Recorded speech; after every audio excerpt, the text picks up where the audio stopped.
decide what to play? With Amazon Music Unlimited, you get on-demand, ad-free music, so you can skip around as much as you like until you find that perfect song. Just tap and click Learn More and get started.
With Amazon Music Unlimited, you can listen to your music your way. Play a song on repeat, an album from start to finish, or listen to a custom playlist, all without the ads. Just tap or click to learn more and get started.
In Jerusalem that day, the soldiers tried to clear the narrow streets, but the crowd pressed in to see the man condemned to die on Calvary.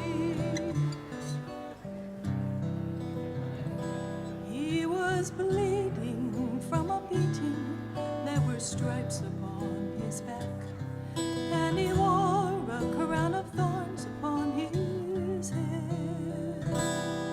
And he bore with every step the scorn of those who cried out for his death.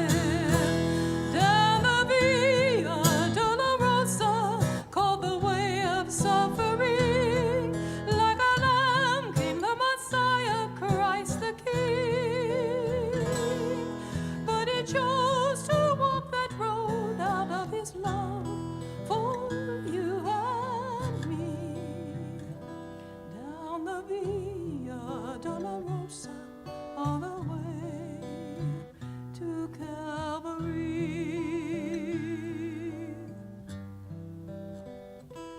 Por la Via Dolorosa, triste llega en Jerusalén, los soldados le habían pasado a Jesús, mas la gente se acercaba para ver a que llevaba aquí la cruz.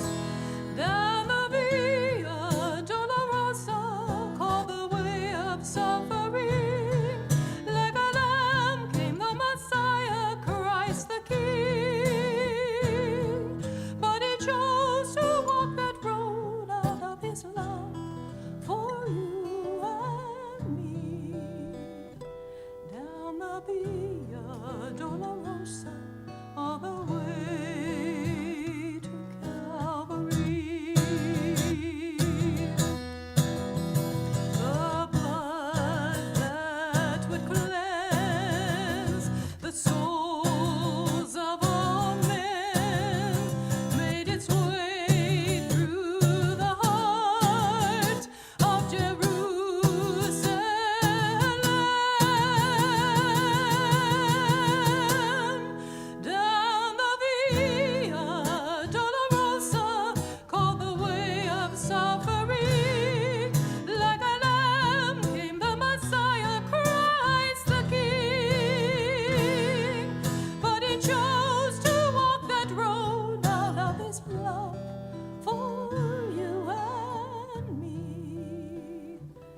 For those of you who I've not had the privilege to meet yet, I'm Dan McLaughlin, and I'm the lead pastor here at Hurricane Community Church.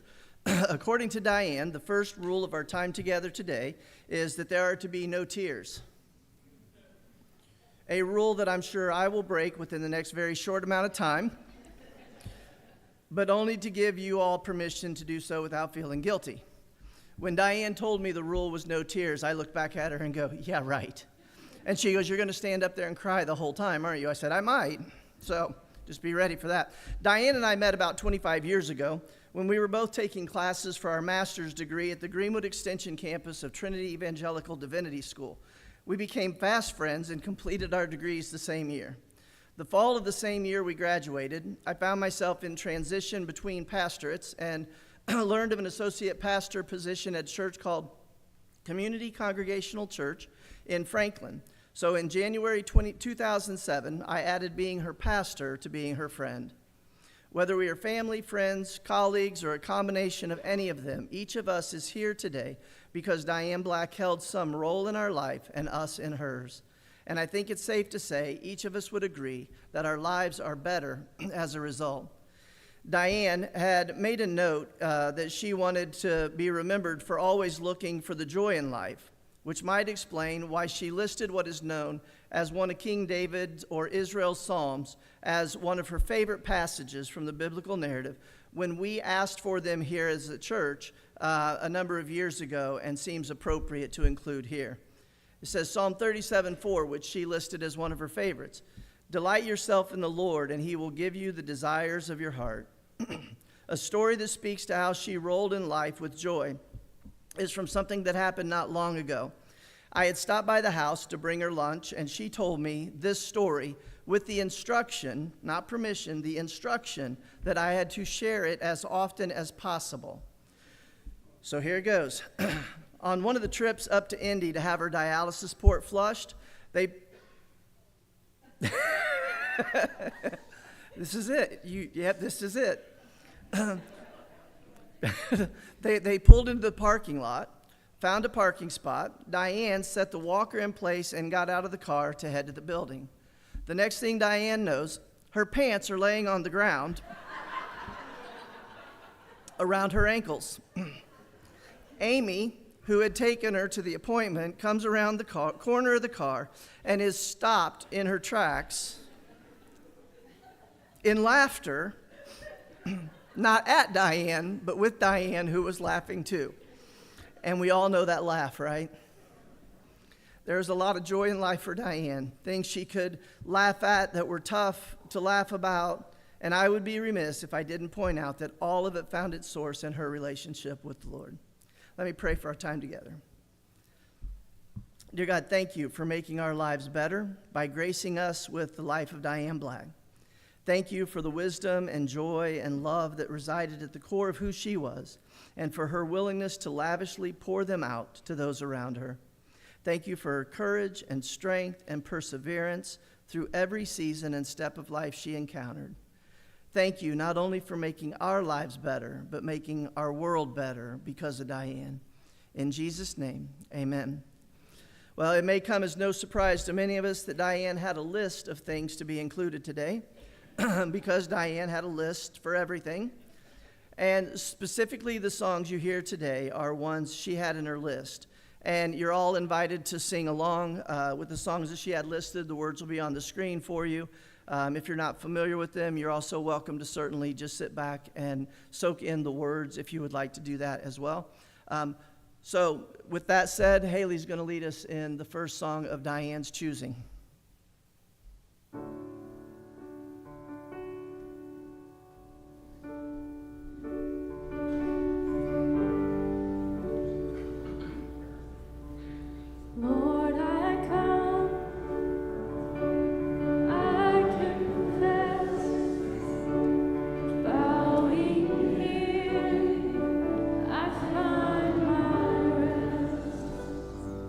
Without you, I fall.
one of the things Diane told me was that there was always room around the big round table at her house, and I was always welcome.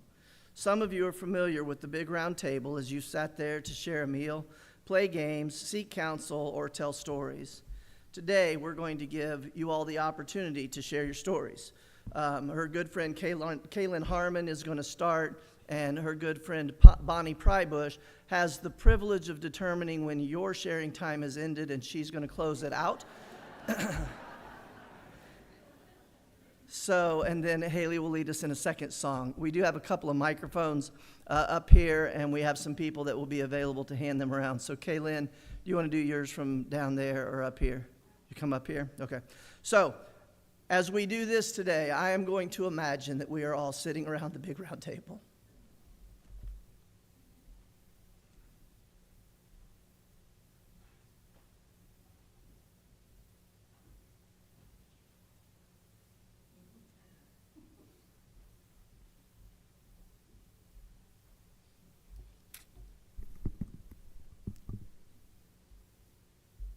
I'm tempted to say good morning because, you know, we're in church. Good evening. Dan told me as I was coming up, no pressure, but he hasn't cried yet. So here I go. My name is Kaylin Harmon, and I became Diane's friend in the late 70s when we were young moms. Our friendship started because we came to church here with her parents, and her mom, Louise, thought we should be friends. And what Louise wanted, Louise got. And Diane always loved to say, Mom was always right. I have so many stories. I hope y'all packed a lunch, okay, a dinner. There were surprise parties, clowns, 4th of July celebrations. Stop.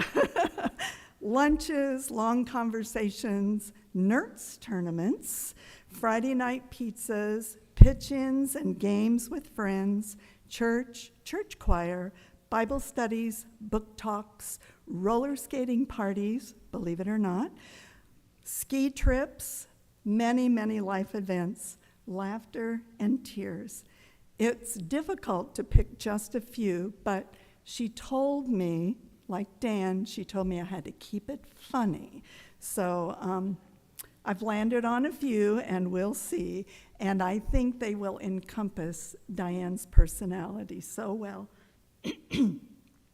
We'd been friends for a few years when her mom and grandmother died fairly close together, and Diane was helping to get their belongings sorted out.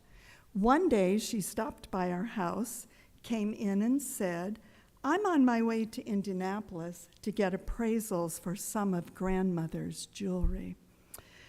I thought maybe you would like to see it before I put it in the safety deposit box. Now, an important part of this story is that Diane was in her bib overalls, pigtail era. Those of you that have been around a long time remember that. And that was how she looked that day. She brought in a brown Marsh grocery bag, and she was on her way to Windsor Jewelry Store on the Circle in downtown Indianapolis. Well, she brought that bag in and set it on the counter. And of course, I expected to see, some little rings and things.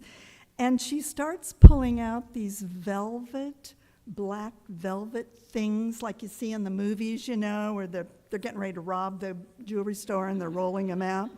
And she starts rolling these things out, and they were the most beautiful things I had ever seen.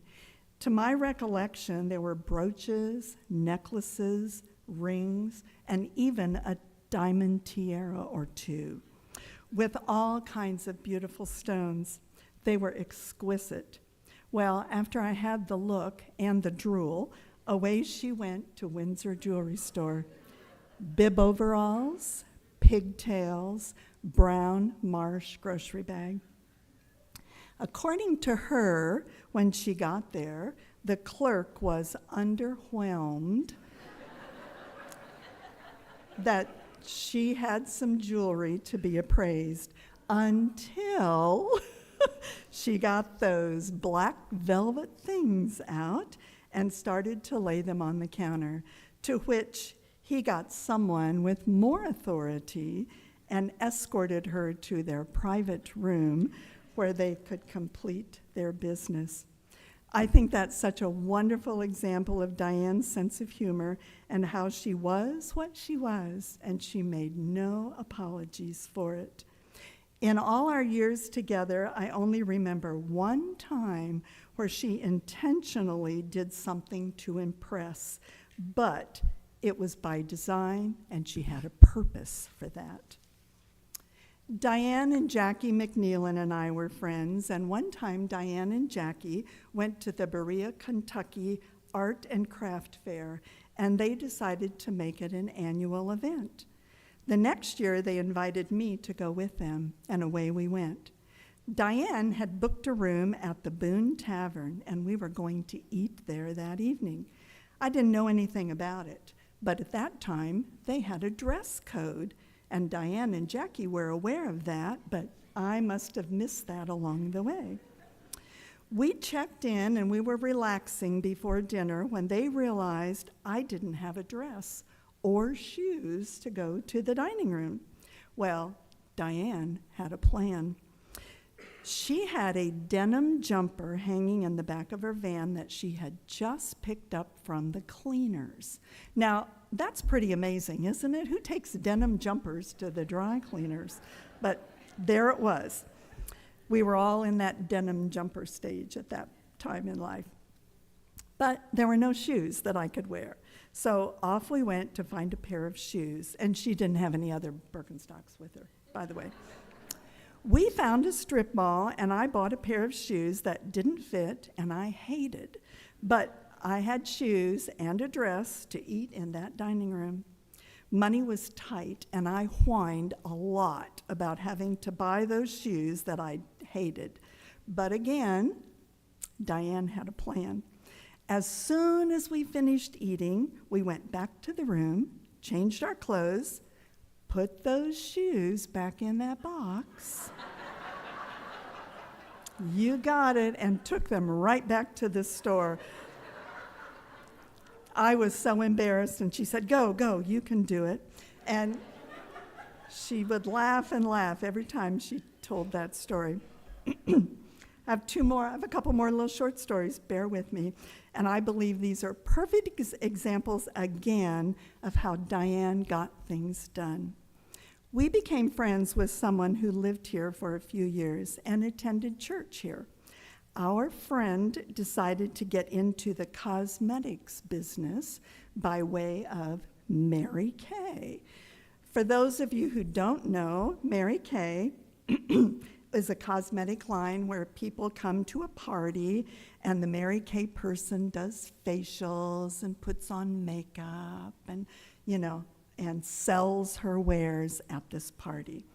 Well, doesn't that sound like something Diane would love to do? Doesn't it? Well, Diane immediately said she would host a party.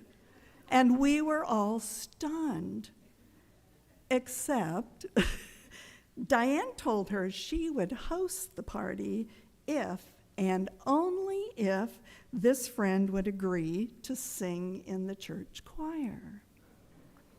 Well, you know the rest. Diane hosted a very successful Mary Kay party, and our friend sang in the church choir until she moved. Diane did what she needed to do to get the job done. We had another friend who hated and so procrastinated in getting her annual exam. So Diane scheduled them both with the same doctor on the same day so they could go together and have lunch after. Have I mentioned that Diane knew how to get things done? I was with her at the hospice house one afternoon, and she literally asked me if I thought she had made a difference in this world. Well, I laughed out loud and said, "You're kidding, right?" And then we talked. If anyone has made a difference in this world, it would be her. I'm certain that she made a difference to each and every one of you sitting here. Just look around and see what a difference she made. She loved God, her family, and her friends well. She challenged us to be better, do better, to make the world a better place. And she did that in many ways every single day in her own unique style. Take a minute and think about how she challenged you. Did she ask you to be part of a project? To take on a task you didn't have the time or the expertise to do? Did she challenge your thinking and help you have a bigger, better, broader worldview? Or maybe she challenged you to just stop and listen to someone who needed a listening ear. My challenge to you this evening is to be a Diane. The world would be a better place if we were all Dianes. Thank you.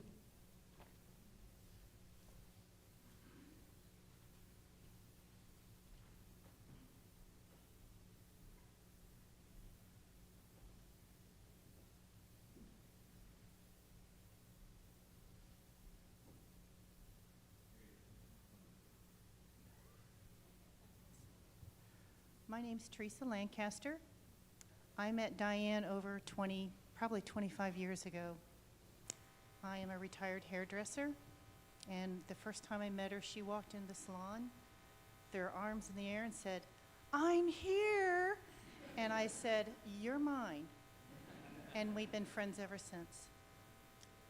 She became someone I could depend on to share with. She was a listener. She was someone that was not afraid to cross boundary lines. And when I say that, we have so many boundaries between different people. She was not afraid to cross them. I would go and meet her once a month to have lunch and talk with her and share stuff. And she would constantly watch people walk in, look at them, and she was always asking questions of them. The waiters, she was not afraid to talk to them. She was an influencer. There were times when I shared heavy things with her that she could not understand, but she didn't reject me.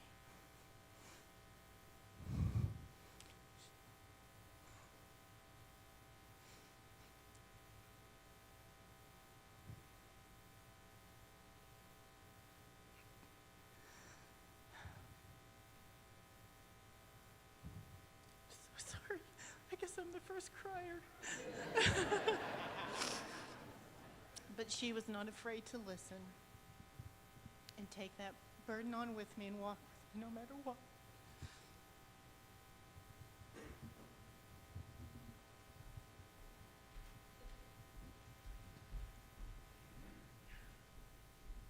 I gotta get it over with.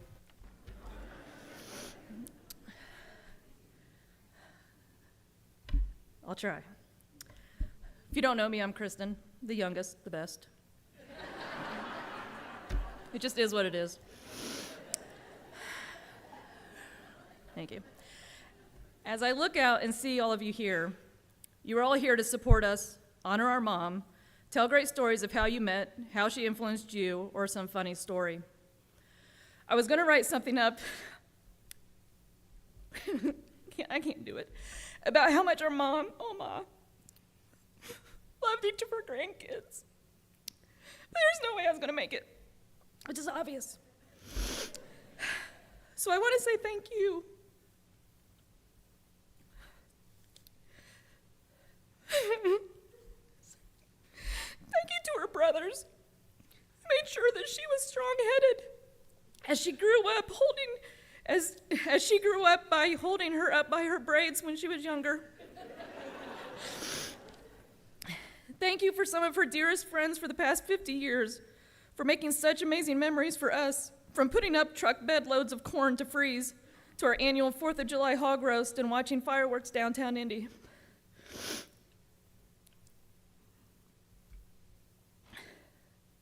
Thank you to our childhood friends for allowing her to be your pseudo-mom.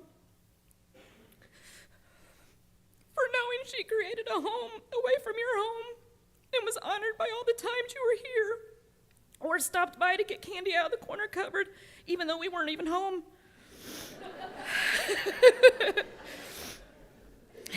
Thank you for being her friend, her coworker, fellow book clubber. Yeah, you heard me right. Parking lot lunch date, brother and sister in Christ, and supporter. Thank you for supporting her, listening to her, letting her share her opinions, collaborating with her, allowing her to mentor you and for you mentoring her, laughing with her, crying with her, and just being there for her and for us.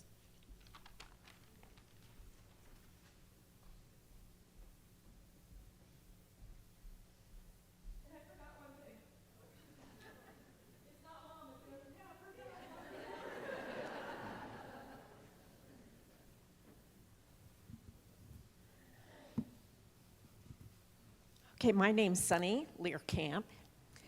Sunny Harden Learcamp. I grew up in Franklin and graduated 2 years ahead of Diane. I knew who she was at the time, but we weren't close friends because in high school, 2 years is a huge chasm to cross for friendship.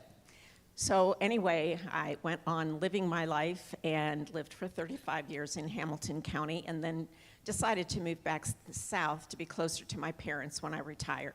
So I moved back to Cordray Sweetwater 13 years ago, and I joined a study club in Franklin that Diane was a part of called Charlotte Emerson. And almost immediately, I could see something special in Diane and that I wanted to have this person in my life. And so I reached out and we started having lunches. And we had our favorite Mexican restaurant in Nineveh on Nineveh Road called El Potro. And we would meet there on a regular basis for lunch, or we'd meet at Chili's where she had her own throne at a table because she was queen of Chili's and everyone there knew her. So gradually over the years, and she and I shared a love of books. And so when she started the book club that involved several people I've gotten to know from this church, she invited me to be a part of it, and I immediately said yes. And as we continued to grow in our friendship, one time we were talking about a book, and I said, you know what? You want to read that book? I want to read that book. I have a couple friends that I think would like to read that book with us. And so we ended up starting what became the Catholic Book Club. Now, I don't know if she's talked with any of you about this, but I did find out yesterday at book club that she mentioned this group to at least one of the members of that book club, and the person who was talking said, and she told us about this weird book club with 3 90-year-old nuns. And I started laughing. Because I knew, I think Diane embellished the story a little bit. There is one nun who is part of this group. She lives in Chicago. She used to be a nun, and she and a good friend of hers had left the convent, and they were in a retirement community in Chicago. So she was one of those who participated with us in this book club. And then there was my friend Stephanie, who is Catholic. I was raised Catholic, not a practicing Catholic any longer. And then there's my friend Mary, who also is Catholic. And so Diane, when she got the lay of the land, she said, well, we're just going to name this Catholic Book Club. And I told her when she was in hospice, I said, I find it quite ironic that the only non-Catholic is in a Catholic hospice.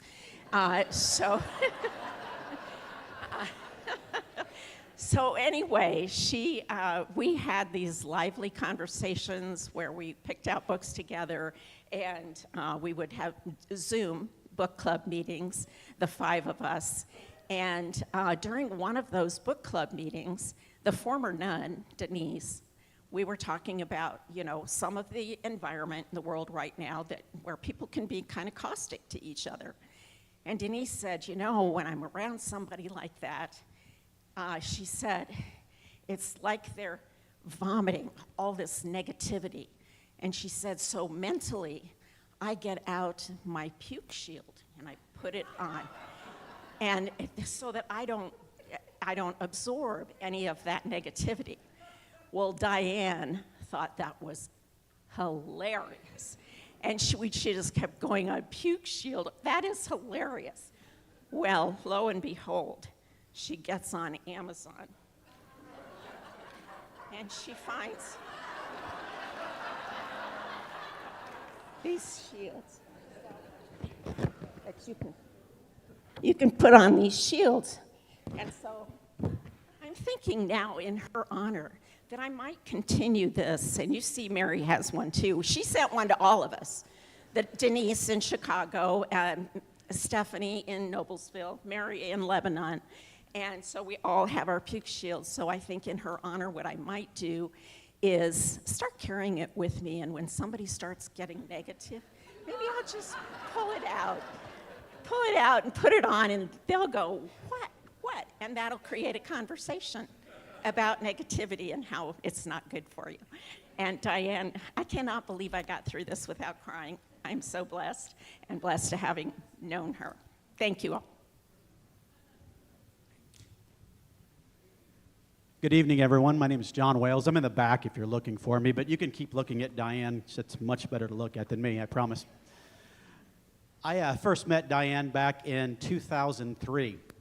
I count her as one of my 4 mentors in life. I met her because I was going to run for school board. And, of course, she had just stepped off the school board. And when you want to serve the community, you want to seek out others who have done it so well, and she did it so well. So I wanted to follow her lead. So I called her and I asked her if I could meet with her, and she, of course, met with me at Chili's, by the way. Yeah. And we had a great conversation, and my thoughts were I was going to ask her how I should campaign, how I should do this, that, and I found that I didn't do any of that. What I found was that she was interested in hearing about why I wanted to serve. And I think that was really important to her, to make sure that when someone wanted to step up and serve the community, they were doing it for the best of reasons. And our reasons, of course, were for the kids of Franklin schools. So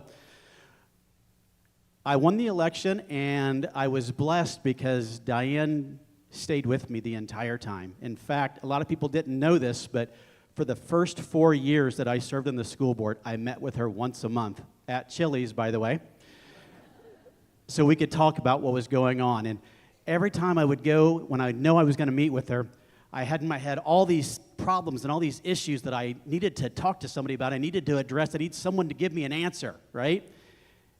And after having lunch with her, by the time we finished our meal and we're leaving and she gave me a hug goodbye, I walked out knowing that I had solved the problem, but she never once, not one single time in all the times that we met, did she give me her opinion on what she thought I should do.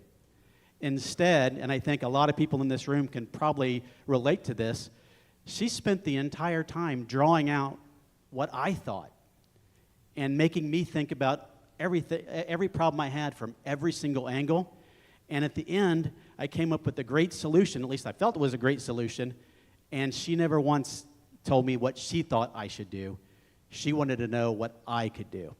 And so I always appreciated that with Diane. And through the years, our meetings became less frequent. The last time I had lunch with her was in 2025. And, of course, it was at Chili's, by the way. She's really well known there. She really is. And recently, I was offered a new position after I retired. And I was really excited about it, and I went home, and the first thing I wanted to do was I wanted to call Diane and say, I wanted to tell her about this great opportunity that I had, and I know she would be excited about it, and unfortunately I wasn't able to do that because it just happened a few weeks back. But I realized I shouldn't be sad about that because she already knew, right? She already knew the position that I had. She's watching over all of us right now, and she's smiling down on us for all the successes that we might have in life. We know that a lot of it is because of the influence that she had on us. So, Diane, I will thank you for the rest of my life for being a mentor to me and to so many others in this room. Thank you.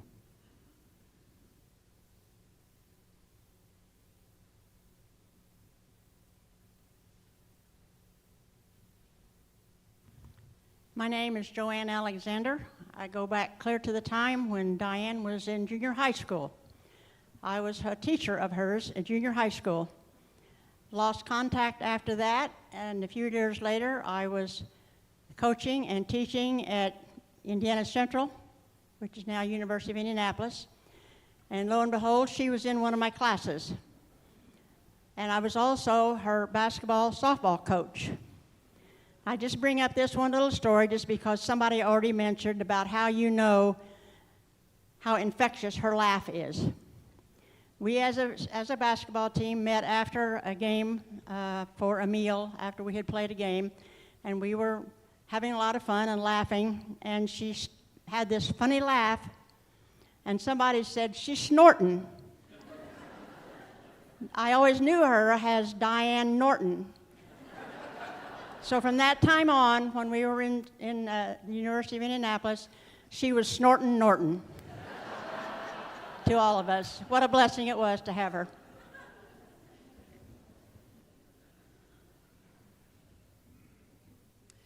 Yes.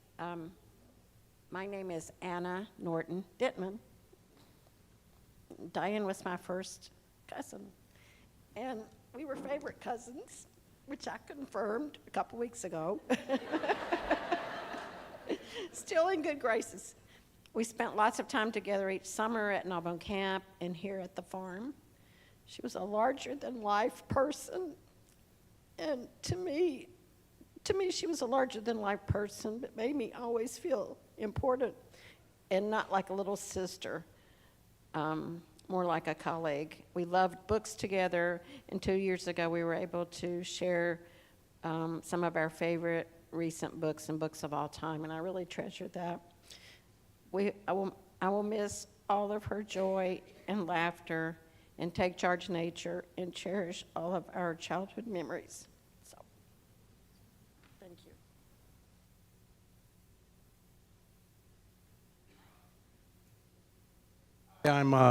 It's working, great. I'm Dan Arthur, known the Blacks for 35 plus years or so. Had the blessing of her being Mom Black. As the pastor said, this is, come to the table and be at the table. They had that round table. You can see I spent way too much time there. If my friends would stand up, they spent too much time there too. But go ahead and stand up, the three of you. I want them to see the size. So we were some bigger boys in high school. And Black was one of our best friends. She made that house absolutely an extra home. She was Mom Black. She gave the advice even if you didn't ask for it, but it was always what you needed to hear even if you didn't want to hear it. We all needed that guidance. We didn't always make the best choices back then, but the way that she presented that just changed your heart. The corner cabinet full of snacks where you could eat all the time, which we did. The round table you guys talked about. Come to the table. If you've ever seen Bill eat corn on the cob, unbelievable. I'd shut down maybe 5-6 years. He's probably about 43. I mean, that guy could eat corn like crazy. But the way they made you feel, you were an extra child. I think she probably liked Steve a little bit more than me, but it was pretty close. And the difference was that's how she made everybody feel when you came there. She made me feel like she loved me as much as she did her own son.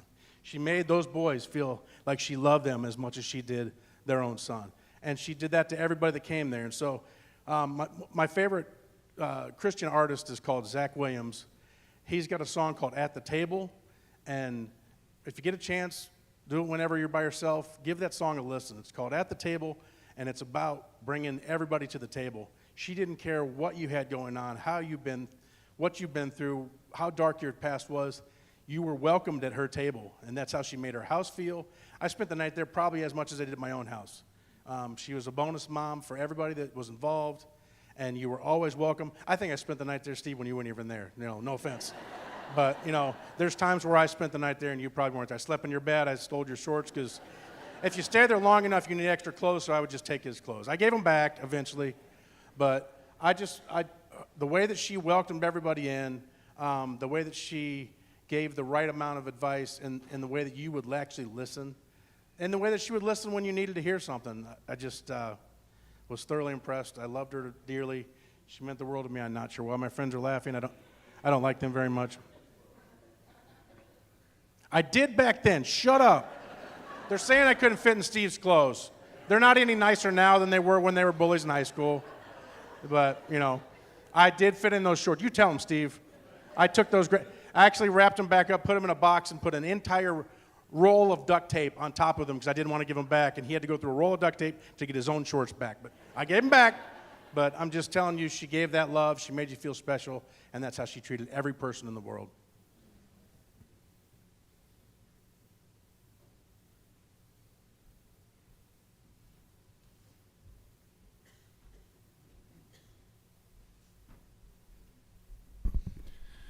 Dan, that was a perfect segue. Thank you. Everybody imagine you in my shorts is how we want to leave tonight. So if you don't know me, I'm the oldest. I'm also the best. Well, Amy, if you want to get up here and talk, you can tell people. No? Okay. All right. So, you know, spent a lot of time just thinking about what do you say? Right?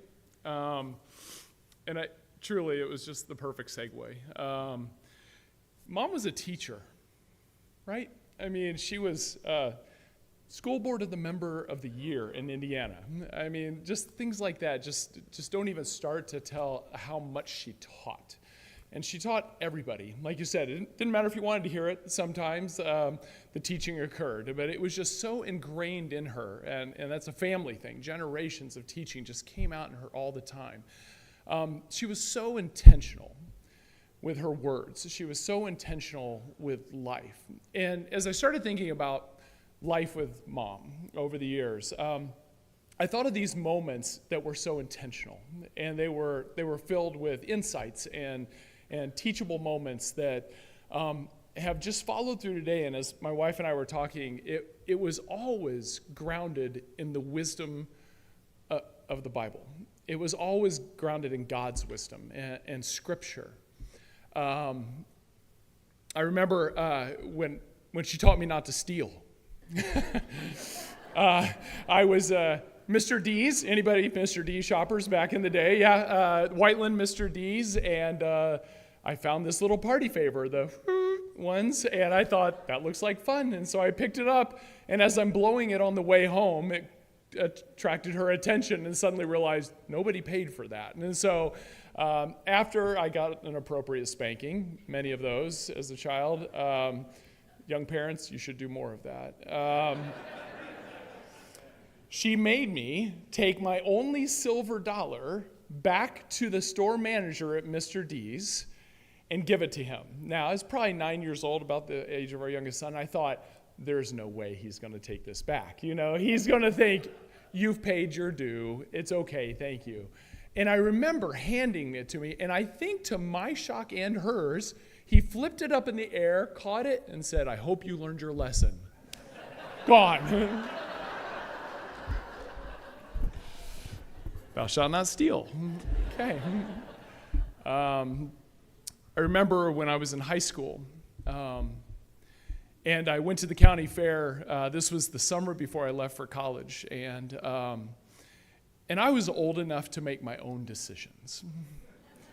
And she told me to be home at 11. This was before cell phones. I know it's even hard to imagine for my kids, but no cell phones. And I think I used the excuse I couldn't find a quarter to call home. And so I ended up getting home at like 1 o'clock in the morning.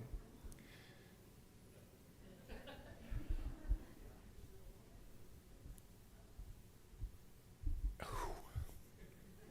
think I need the towel. Yeah. Okay. So we all wear towels in the kitchen now. I got home at 1, and she's there just crying. One, learned the love of a mother, but also I got a lecture like I never had before, and learned what it meant to honor your father and your mother. And it didn't matter how old you were, they're always your mother and your father, and you honor them because God made it that way. that is covenant, that is established by birth. And I remember that I can see her face today in that lesson. But the one that really, and you touched on this, Dan, that I think is the best lesson that my mom ever taught. And I think we're evidence of that. I mean, how many of you right now are sitting next to somebody you have never met in your life? Like, look at this crowd, standing room only. I mean, people everywhere that were loved by her. And it made me remember back to Leviticus 19:18, where it says, "But you shall love your neighbor as yourself, for I am the Lord." And she was great at that. It didn't matter what your background was. It didn't matter the color of your hair. It didn't matter your political persuasions. It didn't matter your lifestyle choices. It didn't matter. It didn't matter. Like, she just loved well. And she loved well because she wanted you to know the love of Jesus. It was everything to her. But I remember that specifically when I was in high school. And I remember a woman in the community came up to I had a friend in high school who came, he was African American, had a white mom and a black dad. And a woman came up to my mom and said, "How can you let your son be a friend of his?" I have never seen the wrath of my mom like I did at that moment. I mean, she came unhinged on this lady. But there was something so valuable in that. It was like, we are called to love people. Disagree? That's fine. But we're called to love people. And she did that so well. And I think this crowd in today is evidence of how she did that, but also how she taught us to do that. And I hope and I pray that that's a legacy that not just the three of us and our kids and her grandkids take forward, but that all of us take forward. Because indeed, the world's a better place if we do that well. So, thank you, Mom.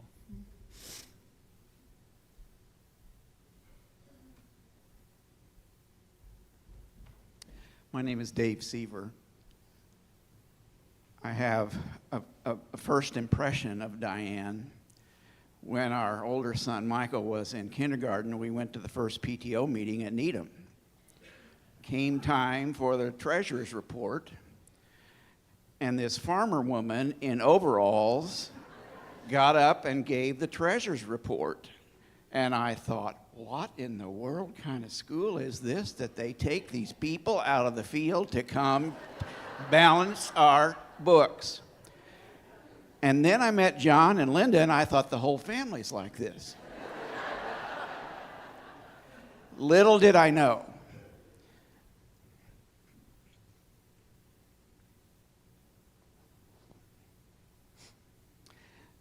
that several years later, Diane was on the school board that hired me to be a principal at Union Elementary School.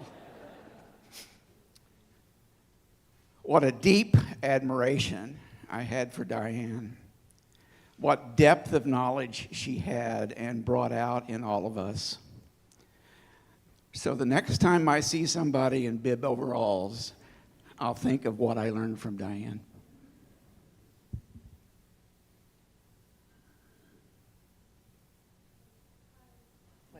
Amanda. Hi, I am Oma's granddaughter, and one thing I very vividly remember about my grandma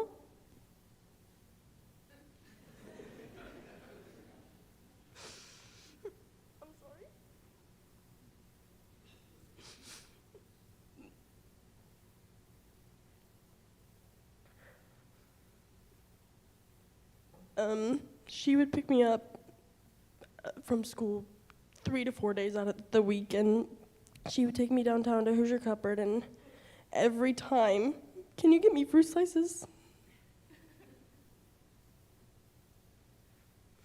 They were her favorite, and sometimes if it was hot, it was ice cream. A lot of the time, it was Rocky Road. 75% of the time she had me, she just had boxes on boxes of books in her trunk. And we would take them all around town and fill up the free libraries. She was such a giving woman, and we all love her so much, and in her honor, I will continue to fill up these libraries.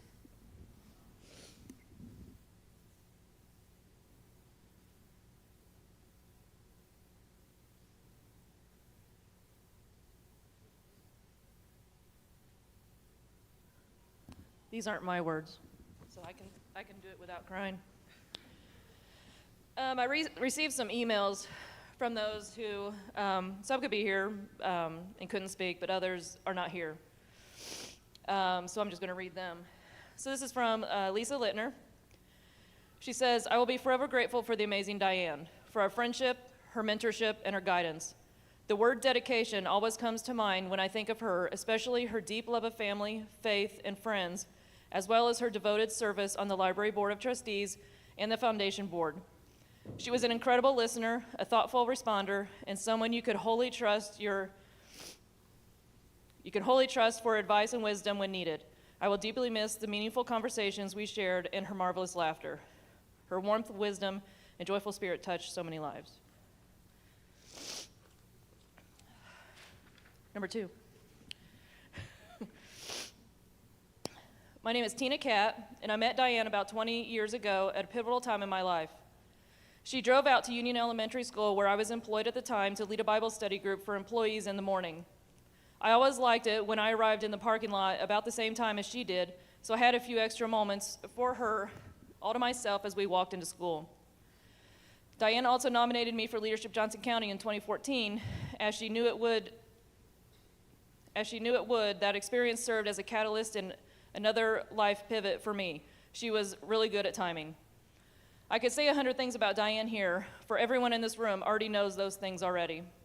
This story, though, is one she did not know. After Diane came home from her rehab stay, we decided I would bring lunch to her as she wasn't able to meet up elsewhere. I assumed that she would ask me to bring lunch from her Chili's because, well, if you know, you know. As we all know now. Instead, she said, I've been really craving Mexican food. Again, Chili's are Mexican. What she did not know, and if she was looking down at us right now, which she is going to enjoy this. I had stopped eating Mexican for 5 years prior because of an extreme gnarly infection after dinner one night at a Mexican restaurant. Admittedly, at this point, a huge part of it was mental, but the mere thought of it cramped my stomach. But this was the request from Diane Black, and there was no way I was going to deny Diane Black. So I took her favorite dish from a favorite restaurant, and I even ate along with her. My husband, who loves Mexican food as well, thanks her for ending my boycott. Diane also allowed me to interview and write about her in the Hometown Hero in the Franklin magazine. She explained the benefits of not only being a good talker, but also being a good listener, in which she excelled. And when I asked her how she became such a good listener, she said, I just told myself to shut up. Classic Diane. I will forever be grateful for our friendship, her mentorship, and the amazing conversations we had together. All right, you get me one more time. Okay, good evening. My name, not mine, this person. My name is Tom Patz, and I have the incredible good fortune to work with Diane during her time at Franklin College and then continuing our friendship into her retirement. One of my first significant dealings with Diane was when I started working at the college, and the leadership department had received a grant from the Lilly Foundation. As part of the great Diane and Bonnie Prybush were forming 3 project teams and needed 3 team leaders. Well, I was fairly new to the college, and I think maybe 26 or 27 years old at the time, but I applied and answered the questionnaire and applied to be on the team, only to find out that I was chosen as one of the leaders. So my first strong impression of Diane wasn't formed. She's an incredibly poor judge of talent. Later, as I worked through the process that was laid out for the grant, I really began to understand that they weren't looking for finely polished leaders that had influence or power, however that is defined, and had it all figured out. She was looking for someone who was open to ideas, listening to others, collaborating with others, building consensus, and putting in the effort, or maybe just looking for someone incredibly naive. One of those two. Diane was looking for a diamond in the rough, and although I don't think I will ever be a diamond, I appreciate the time that she devoted to me and to help me be a better person. Many years later, I was named the director of facilities at the college. I knew I needed help. A culture existed that was very different than what I wanted, but culture is hard to change. I asked Diane to help me, and although I didn't think she entirely realized what she was getting into, she was there for me. 4 weekly meetings each and every week to include all the department employees. She helped me build a structure that included everyone and gave a voice to some that rarely were asked anything. We built a culture of trust, mutual respect, and inclusivity in decision-making. When COVID changed the world and close contact with others was discouraged, Diane and I would still meet and sit in our cars next to each other for lunches to get caught up with each other's lives and share a laugh or two. I always came away from the visits a little less stressed and with a smile on my face. After COVID, we had lunch visits at Diane's second office, otherwise known as Chili's. I see a theme here, I don't know. And continued to keep up with what was happening in each other's lives. Diane, over the last year or two, shared that she was slowing down and started to wind down her involvement in different volunteer boards along with other things. She was concentrating on what she truly loved, which was family and friends. She would tell me how her grandkids were doing, and I would share pictures of my grandson. She was always talking about how enjoyable her ladies' book club was and how she loved the book discussions, and even more so, the company and the friendship of that group. The last couple of visits, she started asking me, "So when are you going to retire?" I would say in a couple of years. And then her unique Diane way questioned, "And what are you going to do when you retire?" I would hem and haw around and say, "I'll find something to do. Maybe golf, maybe watch the grandkids." Diane would press me and say, "Tom, you need to have a plan. You're not going to just sit around. Golf is good with good weather. Grandkids start school, and then you don't have as much time to watch them. You need to think about it." So once again, sharing her wisdom and experience, and after a couple more visits, it came to me. I need to find a way to get invited to be a member of the ladies' book club.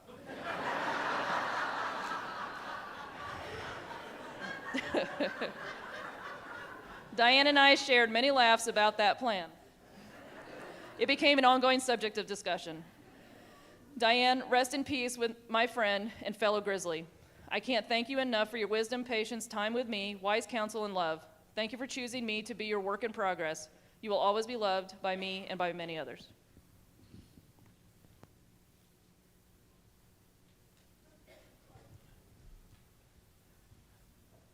I'm Alan Smith. As you know, Diane had a beautiful soprano voice. And the first time that I had a chance to sing with 3 other people with her, I wanted to stand as far away as possible because I didn't want to have to sing over Diane's beautiful voice, and I didn't want to get in her way. But in Diane's way, she came up to me and just said, "Just belt it out, Alan. Just sing. You'll be all right." And, you know, I followed that lesson every time that I would sing. She was able to do that kind of thing, was just kind of give you the confidence to do things. And I tell you, I was so blessed to be able to sing with her then, and I'm looking forward to the time when I can sing with her in heaven. See?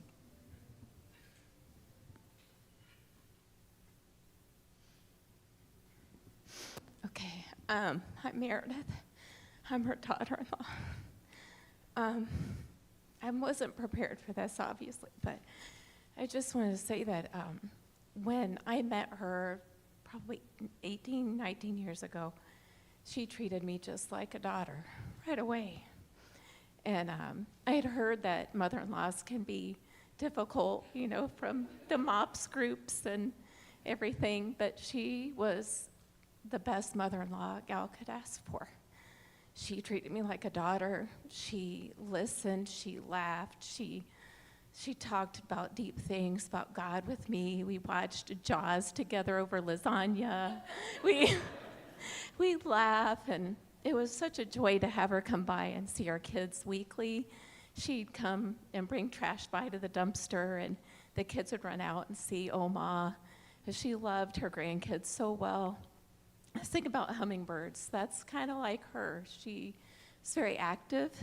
She was going to volleyball games and and soccer games and just and lacrosse and she would bring joy to when you got to see her. She'd bring you joy, and so I count myself blessed. And probably what stands out is living with her for 7 weeks when we moved back, and I think you feel like you can overstay your welcome sometimes when you visit someone for a couple of days, but that never was the case.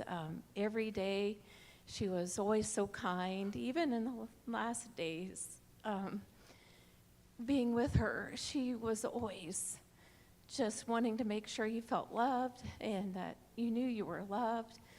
And she never complained.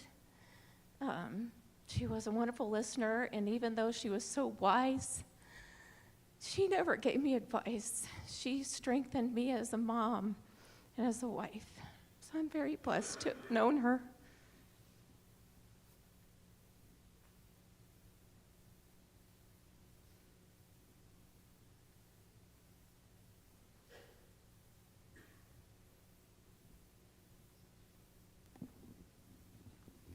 Hi, I'm Ruth Fries, and I've known Diane since 1994. As Stephen said earlier, there's no way that you can condense Diane down into less than 30 or 40 books worth of material. But I just want you all to think about and realize how many of your friendships have revolved around lunch. Everybody in here probably has had lunch with Diane, but all of her friendships revolve around lunch. Thank you.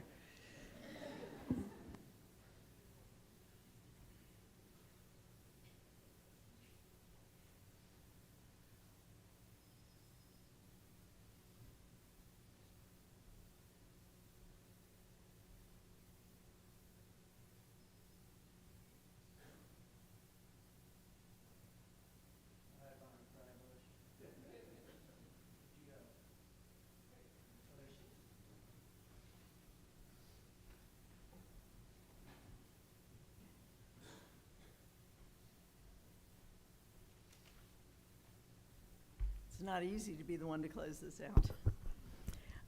I first met, I am Bonnie Prybush, and I was the leader of Leadership Johnson County for many years. I first met Diane in the fall of 1994. Her brother John recruited her for the first class of Leadership Johnson County. She was a strong personality, smart, engaged. The first day, I took them over to the gym at the college and put them in an activity where they were supposed to set a goal and accomplish it as a group. And so they did that. They set the goal, they accomplished it. And then Diane said, "We can do better.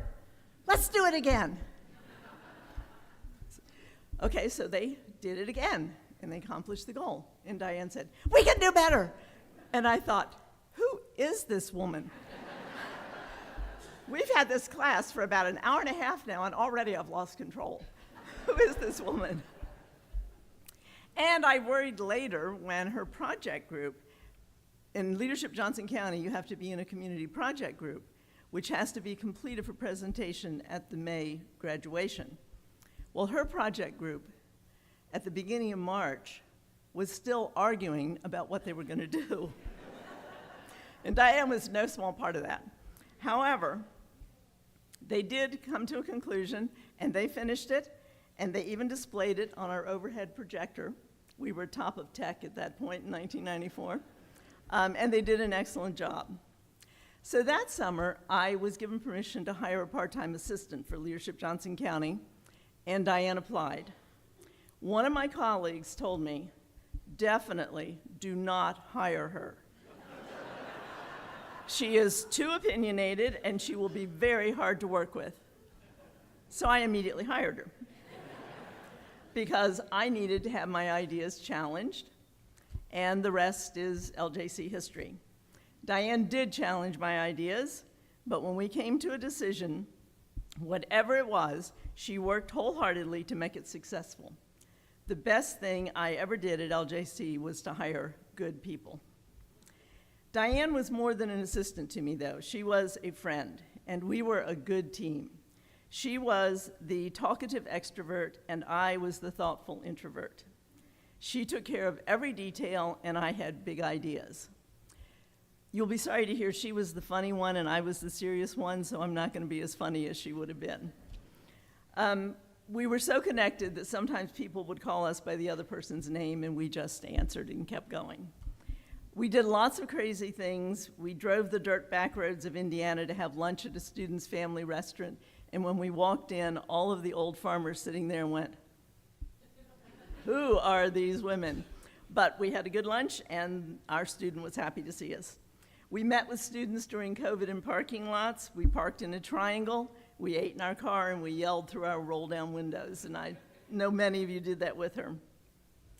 One Halloween, she put a cut-out moon and a bicycle behind her desk, and she had someone make crocheted hats that looked like E.T. for all of us, and we wore them for Halloween, and the students absolutely loved it. Another Halloween, she hung a skeleton in the elevator and laughed at the shrieks of the students and faculty when the door opened. Her laugh would echo through our offices and all the way down the hall, the whole length of the building. After one particular, and somebody I was talking to, Ruth actually, was saying that students in her class would hear Diane's laugh, and so she told them, "You need to go meet that woman." And so they would come down and laugh, learn to laugh with her. After one particularly stressful year, she actually snuck beer into our conference room to celebrate the beginning of the summer. I don't think I was supposed to tell you that, but. And one more story that occurred to me as you all were talking. She received the Woman of the Year award from the city of Franklin. And I was quite impressed with that. And I said, "Oh, Diane, that is fantastic. What are you going to do with the plaque? Do you want to bring it in the office? Do you want to hang it up? What are you going to do with the plaque?" She said, "Oh, no, Bonnie. I've hung it over our bed. And if Bill gives me any trouble, I just point at it and say, 'Remember who you're sleeping with.'"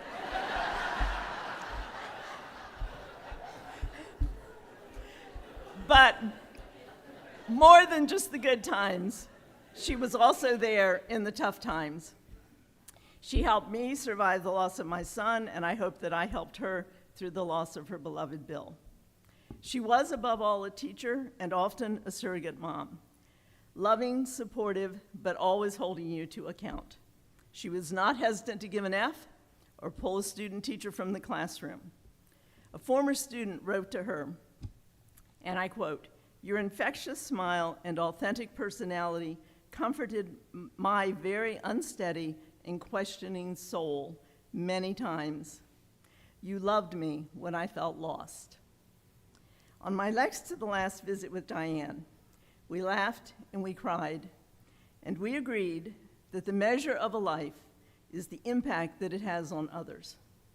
At our very last visit, we said goodbye, and we agreed that love lasts forever. As I look out at the many, many people on whom Diane had such a lasting, loving impact, I know that these two things are true. Thank you for being here to honor and love our good friend, whose life and love was a gift to our lives. Thank you.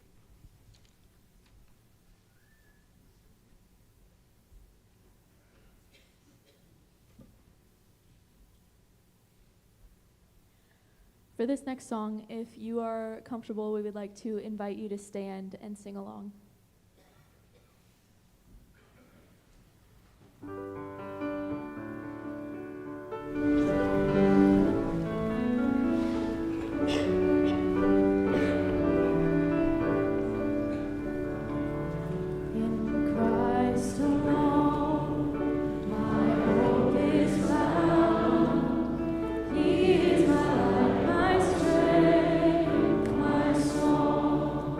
This corner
So a couple of themes that ran through some of your stories. The very last lunch that I took to Diane was from, there you go, Stephen. My high school job and college summer job was at Mr. D's at Stop 11 in Madison. And most of you said that Diane, when she talked to you or you talked to her about things, never gave you advice. And I'm like thoroughly confused by that because I always felt like she took such great joy in always telling me what to do. Over the years, as I sat around the big round table or had other conversations, there were a few phrases that became common ones that she would use. And maybe some of you might have even heard them a time or two. One of the infamous phrases, in some variation, was, "I don't know what I don't know." Go ahead, raise your hands. How many of you heard, "I don't know what I don't know"? There you go. Diane was comfortable not knowing what she didn't know. And she didn't let what she didn't know stress her out, which is why sometimes she would just look at you and say, "Take a breath." Even though she was comfortable not knowing what she didn't know, that doesn't mean she was content not knowing. If there was something she didn't know that she needed to know, she would either find someone who did or find a way to learn what she didn't know. As many of you can attest, Diane had a love for learning. It's why she taught school, served on the school board, library boards, led book clubs, Bible studies, the youth program at church, and helped start things like the Little Free Library out in the parking lot here and around the community, and things like Leadership Johnson County, and things that are too numerous to mention without, there was a spider right there coming off that microphone. Little green spider, okay, all right, well, we'll just go. I didn't even know what to say about that. Now I've completely lost my place. And too many things numerous to mention. And she did them all in a way that led to many awards for her and in honor of her, which I did not know about the Woman of the Year thing over the bed. That's actually very funny. Less from an accomplishment standpoint and more from a servant standpoint. "I don't know what I don't know" was not a statement of worry or exasperation, but one of comfort, reassurance, and motivation. The early church leader Paul wrote about not knowing what we don't know in a letter he wrote to the first century church in the city of Corinth. He writes, "Now, our knowledge is partial and incomplete, and even the gift of prophecy reveals only part of the whole picture. But when the time of perfection comes, these partial things will become useless. When I was a child, I spoke and thought and reasoned as a child, but when I grew up, I put away childish things. Now we see things imperfectly, like puzzling reflections in a mirror, but then we will see everything with perfect clarity. All that I know now is partial and incomplete, but then I will know everything completely, just as God now knows me completely. 3 things will last forever: faith, hope, and love, and the greatest of these is love." I believe Diane was onto something incredibly wise about how to navigate all the things of this world. What we see now is imperfect, like puzzling reflections in a mirror. What we experience and know now is partial and incomplete. We don't know what we don't know, but there will come a day when we will know. In the meantime, learn, live with faith, embrace hope, and love with all you've got. Diane now knows everything she ever wanted to know that she didn't know. What she only knew incompletely, she now knows completely. I'll get to another one of her infamous phrases in a couple minutes, but there was a phrase in a conversation Diane and I had within the last couple of weeks that just struck me about her heart and passion to make life better for those around her and even the world a better place. As you heard from Kaylin, as Diane and I were talking, she made the comment to me as well that she wanted more life to be able to make more of a difference, which made me think of a story Jesus told. It's a little longer, so hang in there with me. And actually, I'm just going to summarize the story for you rather than read it. There was a landowner who had some servants, and he brought one in and gave him some talents, a bag of silver, and said, "Put this to work for me." And he gave this servant 1 bag, and he gave another servant 2 bags, and he gave another servant 5 bags. He went on his trip, he came back, he called the servants back together, and he called the servant in with 5 bags and said, "What did you do with the 5 bags of silver I gave you?" And he said, "I put it to work and gave you 5, and have made 5 more for you." He calls the 2-bag servant in and says, "What did you do with the 2 bags of silver I gave?" And he says, "I put it to work, and I made 2 more bags of silver with you." He calls the 3rd servant in who had 1 bag of silver. And the servant looks at him and says, "I was afraid because I knew you were a hard master, so I buried your bag of silver. And here it is in return." To the 2 servants that put the silver to work and made more out of it, the owner of the bags looked back at them and said, "Well done, good and faithful servant." To the one who didn't, he said that there would be a punishment as a result of not entrusting what he had done and put it to work. There was a time when it would have been easy to assume that the life of Diane Black would be a 1 bag of silver life. After all, she was born with kidney disease and was told that she would not live past the age of 10. Yet here we are, more than 65 years past the 10-year mark, in a room filled with people who would clearly mark more than a 1 bag of silver life. The fact that Diane even questioned whether she had made a difference was mind-boggling. But the fact that she wanted to make more of a difference most certainly was not. My response to Diane that day was that the number of people who had been to see her and sent cards and reached out were a testament to the impact that she had made, but they were also only a drop in the bucket to the number of people who were out there that she'd made a difference with, and that when her time came and she stood before God, she would hear, "Well done, good and faithful servant." And she looked back at me and said, "I hope so." And I looked back at her and said, "You don't have to hope, you can know." And now would be a really, really good time for someone to say amen. Diane didn't spend a lot of time comparing her talents to others or lamenting those she didn't have. Instead, she leveraged every talent she had to the utmost of her ability to make life better for those around her and the world a better place. She would tell me countless stories about conversations she had struck up with drive-through employees to hear what was happening with them and point them to Jesus.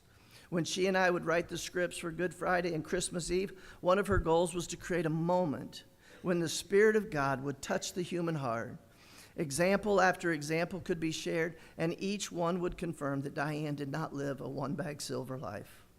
When I told her she would hear, "Well done and good faithful servant," she said she hoped so. I told her she didn't know, and I believe that now she knows. She knows completely, even if she didn't know what she didn't know. One more infamous phrase, and then I'll wrap up our time together. My guess is that many of you here this evening have heard Diane say the words, "This too shall pass." There you go. There's a season of Diane's life in which she battled thyroid cancer, but thyroid cancer came to pass. The season of Diane's 76 years on this earth were marked with kidney disease, but even kidney disease came to pass. There were seasons of great challenge and seasons of great joy for Diane, and each of them came to pass. Everything we experience in this life has an expiration date, even the things we carry with us for what seems like an eternity. So the wisest thing we can do is know what truly matters for eternity and leverage our talents towards that end. When Steve and Amy, Kristen and I were talking the other day, her use of that phrase, "This too shall pass," came up. And though there's a lot that could be shared around it, I think Stephen said something that is a 5 silver bag statement. He said, "This too shall pass, and Mom is experiencing the full weight of the glory of God, and it is now more true than ever before." The reason we can know Diane is experiencing the full weight of the glory of God is because we know that she placed her trust in Jesus, God's very own Son, who left the position and privilege of heaven to take on the form of humankind, to live sinless among us, to die on a cross to defeat sin, and then defeat death in his resurrection, so that all who would come to place trust in him will fully understand that this too shall pass. If you don't know what you don't know about Jesus, that's what you need to know, and what Diane would want you to know. One of the quotes found in Diane's funeral folder, yes, of course she had a funeral folder, is from Frederick Buehner. "When you remember me, it means that you have carried something of who I am with you, that I have left some mark of who I am on who you are. It means that you can summon me back to your mind, even though countless years and miles may stand between us. It means that if we meet again, you will know me. It means that even after I die, you can still see my face and hear my voice and speak to me in your heart. For as long as you remember me, I am never entirely lost. Dear God, thank you for the day when we will all know what we don't know, when we will see more than a puzzling reflection in a mirror. Thank you for the talents you gave to Diane Black and how she put them to work to make life better and the world a better place and for people to know Jesus. Thank you for being able to know that she is experiencing the full weight of your glory because what came to pass has passed. Thank you for loving us enough to send Jesus to redeem our sin and provide the path to right relationship with you for all who would place trust in Jesus. Thank you for the gift of Diane Black, for the 76 years you gave her to us, and for the difference she made to make all our lives better. In Jesus' name, amen. So, as you dismiss, so I don't forget the candy corn deal, as you dismiss, there are some baskets on the table in the foyer that have candy corn in them because Diane wanted everyone to have candy corn, which I got to tell you is one of the most disgusting Halloween candies around.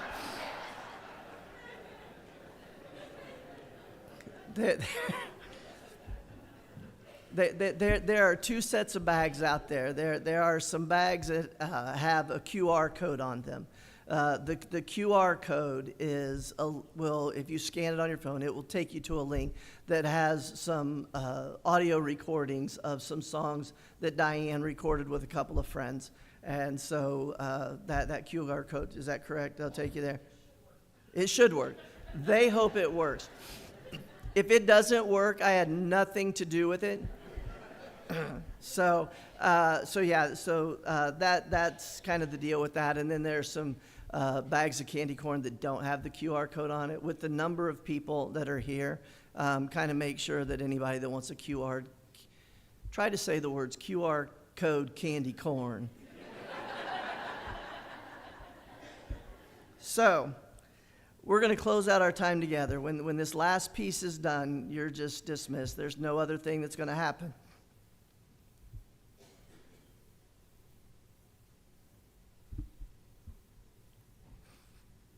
Man, I almost made it. Almost made it.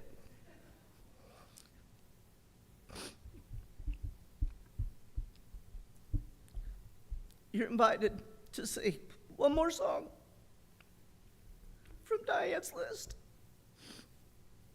After, you're welcome to sit for as long as you'd like to sit or be dismissed. But for this song, we're going to stand together, and Diane is going to lead us out.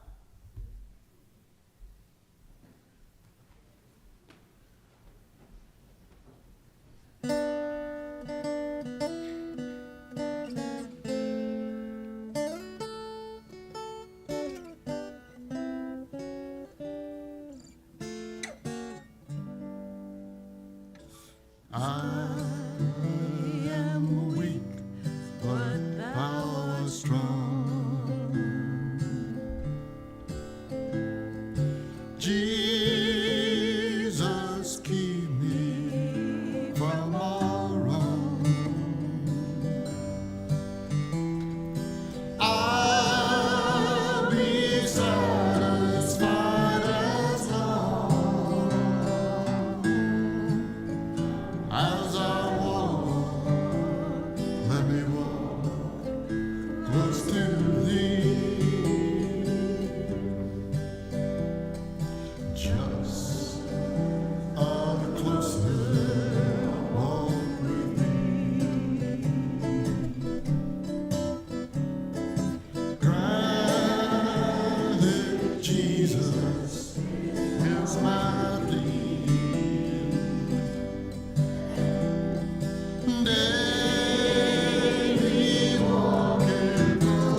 must a man walk down before they call him a man? How many seas must a white dove sail before she sleeps in the sand? How many times must the cannonballs fly before they're forever banned? The answer, my friend, is blowing in the wind. The answer is blowing in the wind. How many years must a mountain exist before it is washed to the sea? How many years can some people exist before they're allowed to be free? How many times can a man turn his head and pretend that he just doesn't see? The answer, my friend, is blowing in the wind. The answer is blowing in the wind. How many times must a man look up before he can see the sky? How many ears must one man have before he can hear people cry? How many deaths will it take till he knows that to